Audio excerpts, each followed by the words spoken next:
Greetings, my friends. I'm Andrea, astrologer. Happy New Year and welcome to this first update for the month of January 2025. It is a year with the vibration 9 in numerology, and this is also the end of a cycle and a continuation of the karma that is unfold in year 8. As you might know, for human beings, but also for actions in the world, if we think also what started in 2024 for Bitcoin and how it will develop, it will be interesting. Also, we do have the new moon of the year at the end of the month in Aquarius, in the tropical zodiac, where we do have also Pluto, and this is a combination that would sparkle a lot of innovation in artificial intelligence in the year to come. So let's dive into January in the global astrology.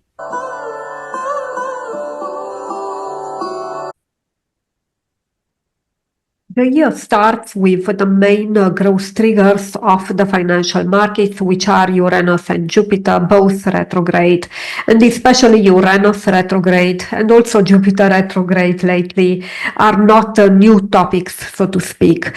What is really new from the last years that we are not used to this energy is the retrogression of Mars.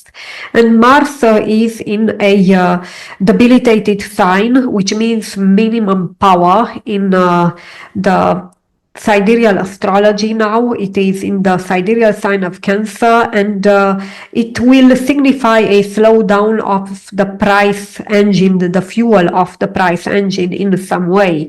But due to the fact that retrograde planets are in general strong, and if they are debilitated, they would really trigger innovation, and we do have also other aspects for innovation. I do think the markets will be ripe for innovation this year.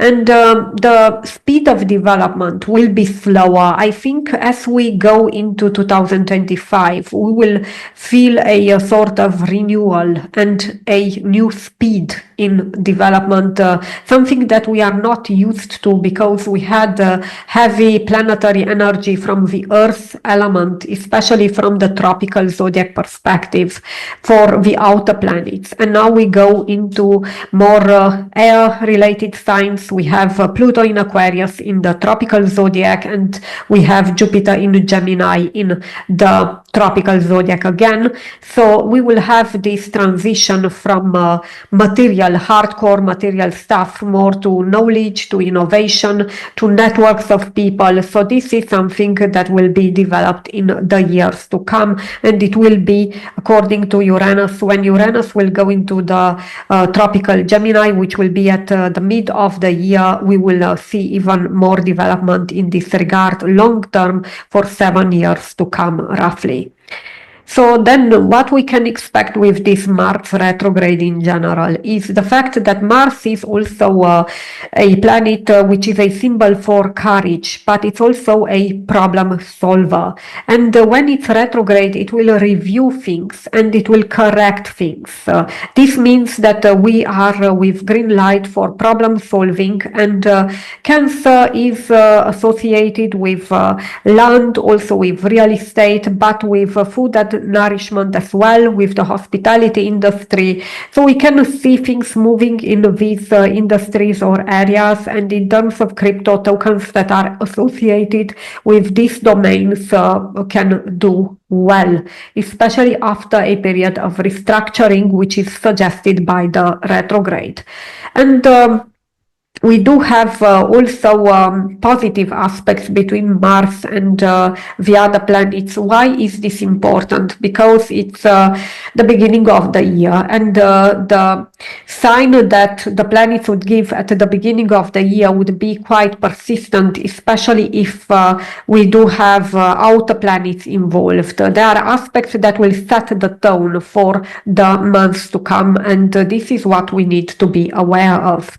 So unlike the other updates that you are used to from my side in the last year, I do here have a complete list of Mars-related aspects, which are very important now because this is the element of newness for this year.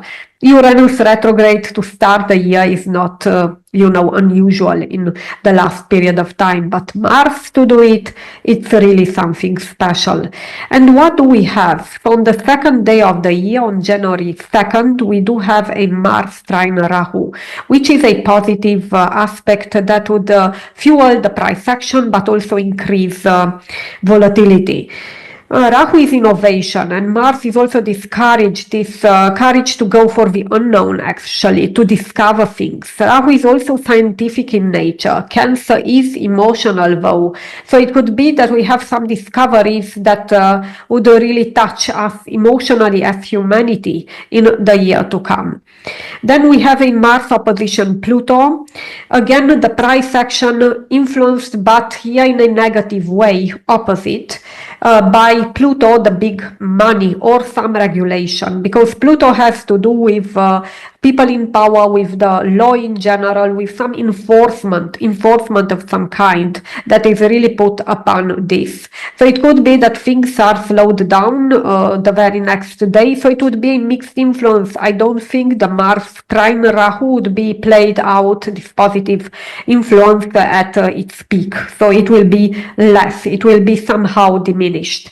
But then we do have other two positive aspects in the mid of the month and in the second part of the month. And this is Mars trine Neptune on January 12th. So in the mid of January here, we do have again this Mars, which is the fuel of the price action, which is fueled actually in a positive way by Neptune, our dreams, our wishes, our optimism in the good sense. It could be also false expectations and disappointments in a bad way, but the aspect is good, so I do think it will lean more on the positive side. So like, okay, we are optimistic, it's the mid of January in the next year, and let's make it happen. That would be the attitude, at least.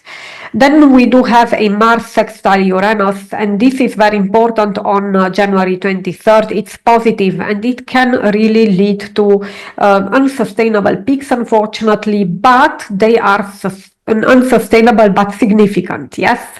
So it's a increase in volatility, and expect here the prices to go up, but they will not stay there. It's good for short-term traders and to cash in profits quite quickly if you are waiting for that for a while, so don't be shy here. Then we have a Mars square Lilith, which is on the next day, January 24th. I don't know how they come like this with hot and cold immediately after each other, as you can see in the days. This Mars square Lilith can really suggest a sort of less risk. So people will really think, okay, now everything is too volatile for me, let's risk less. Or it will be a sort of constraint in regards to the risk appetite, which is Lilith, the adventure. Let's start something new, let's adventure in something new. This would be a bit less. And yes, if you look at the whole list, actually, we have only the second and the last one, which are listed. These are the major aspects of January that they shape the whole price action in the global astrology for all financial markets. And only these two, the second and the last, are negative. Everything else is positive, and also the negative ones occur near positive ones. So this means that usually we have the positive a bit diminished, and in case we do have a significant drop because of money moving, big money moving, now we have big money in the market, in crypto as well, then this means that the recovery will be relatively fast, so it's no reason to panic. But we expect volatility on this first month of the year. Now I talk about Mars a lot because Mars is the special kid on the block, so to speak, at the beginning of 2025, but we do have also another outer planet related influence that will be active actually the whole year, because it is made by Pluto, which has a cycle to traverse the whole zodiac, 248 years. So it's a lot of generations there, so it's much longer than the actual human lifespan. This means that it's a very important aspect. It shapes the year and also potentially 2026 as well, at least in its first half. And it's a Pluto sextile Rahu. So again, Pluto is the big money. It's also regulation, it's people in power, and Rahu is innovation, and it's also crypto, and it is exact on January 6th. It will be active in 2025, and I think it could be also beyond, like mentioned, and in my opinion, it's already felt from the last part of 2024. And again, we have benevolent regulation, Pluto towards crypto, Rahu, facilitating innovation, Rahu, and big money, Pluto, allocation for crypto. So this is a way to interpret this aspect, yes. And it's important to note that with this aspect, we could really see a significant amounts of money that are into ETFs. So they will go into ETFs, and then it will be another way to purchase crypto, and the scale of adoption will be advanced towards more widespread use. And it is important also to note that the end of January will bring us a new moon and a big shift in energy. And the new moon is in the tropical Aquarius, which is really linked to the transit of Pluto in Aquarius, that is AI, and we expect advancements in AI. That would be one of the hallmarks of the year, but also a sort of transformation, because Pluto will scale things, but will also bring crisis in a way. It will show the problems, because otherwise you can't really evolve to the next level if you don't solve the current problems, if you are not aware of them. So it's important to take that into account, and we have also this Pluto Rahu aspect that is positive at the beginning of January. So we can say that the signature of 2025 will be a Pluto Rahu signature astrologically. And it's important to note these shifts in energy, because Rahu will leave the tropical Aries and it will go into the tropical Pisces. Now, is this energy new? In terms of significance, since I mostly use the sidereal zodiac. Of course, when such big things happen, I will mention the tropical as well. But the thing is that it's not something that we didn't see. We already see, for example, a shift into Pisces as a transformation for things that have to do with isolation, escape, immigration. So think about, cannabis-related laws. Think about immigration in general that is stopped in many places in the world. And this is really a transformation for Pisces. Pisces means no borders, no boundaries. But the fact that we have Saturn already there restricting, and Rahu on top, which per se, it would expand Pisces, but it is with Saturn there, so it is this influence. In the sidereal, Saturn is not there yet, but it will be from March onwards, so this means that we will get more themes. My point is that with Rahu in the tropical, we already go into a territory that is chartered to us, because we saw it, what it happened this year, and also the last from October in the sidereal zodiac, and we are aware of these energies, so to speak, so they will be transformed and shaped further.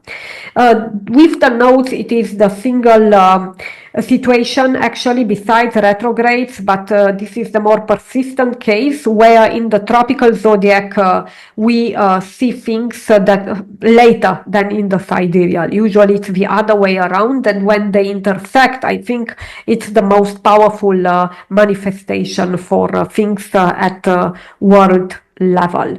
And on January 30th, we do have Uranus turning direct. So this is what we really wait for, because historically, at least in the last cycle in 2021, once Uranus went direct, I know a lot of people would say altcoinsism is there. Yes, but you see how they pump. It's also quite a unstable environment, but I think it will be more stable, and it will be more that pump together from the end of January 2025, and the energy will be a bit different. Also, I would say more favorable for Bitcoin with the Rahu position now that it would go into Pisces also in the tropical zodiac.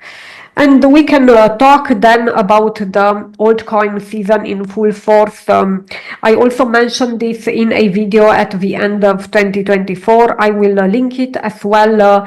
So have a look at it because I analyze also an analogy with the previous cycle.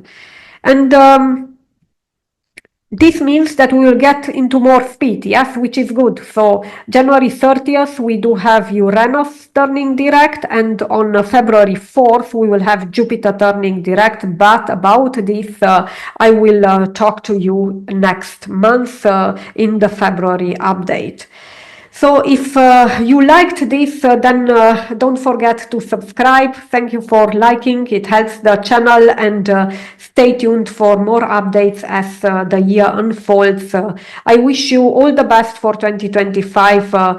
Health, success, happiness, and a lot of success with trading and investing in the bull market. See you.